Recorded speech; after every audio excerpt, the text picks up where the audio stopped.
there is then an issue that actually I wrote an editorial on that I think is really important to point out. What happens to, for example, plant-based eaters, right? So Mm. plant-based eaters don't have access to fish, poultry because they don't consume those products. Does that mean that they're more likely to be deficient in choline? And the answer to that is yes. But you still have the ability to buy over-the-counter supplements for choline, and they're pretty affordable. That allows you to reach the level of choline that you need if you're a plant-based eater by taking those extra supplements as well.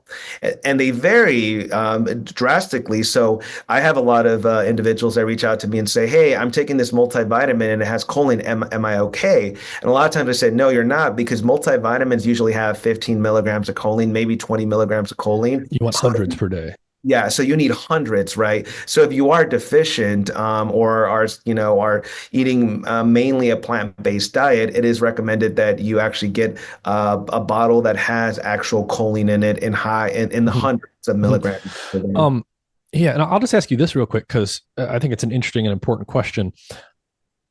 This is not the first time I've heard of this type of thing where if you're eating a primarily plant-based diet, it's harder to get enough of, in this case, choline in your diet to hit your minimum requirements. That's true of various other nutrients as well. And yet, if I go see a doctor, the last time I went to a physician here in my home in Seattle, and I hear this from all sorts of major health institutions, they promote primarily a plant-based diet.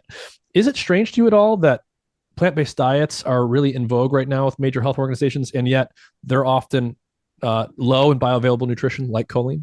Yeah, I think what that is, it points to aspects of, the literature suggesting that if you eat red meats, if you eat a lot of these other products, eggs, for example, that might spike, cholesterol, for example. We know cholesterol can be risk factors for heart attacks and other potential ailments that you find throughout your body and your brain, right? But I think what we're doing in our lab, and really the community that is looking at a variety of these nutrients that are really needed, is raising awareness, right? So if you look at the amount of individuals that actually know that they need choline, I do this every time I give a lecture. I always say, how many of you know what the recommendations for choline are? Usually you get two or three people out of a crowd of, Mm-hmm. 50, Yeah. 100.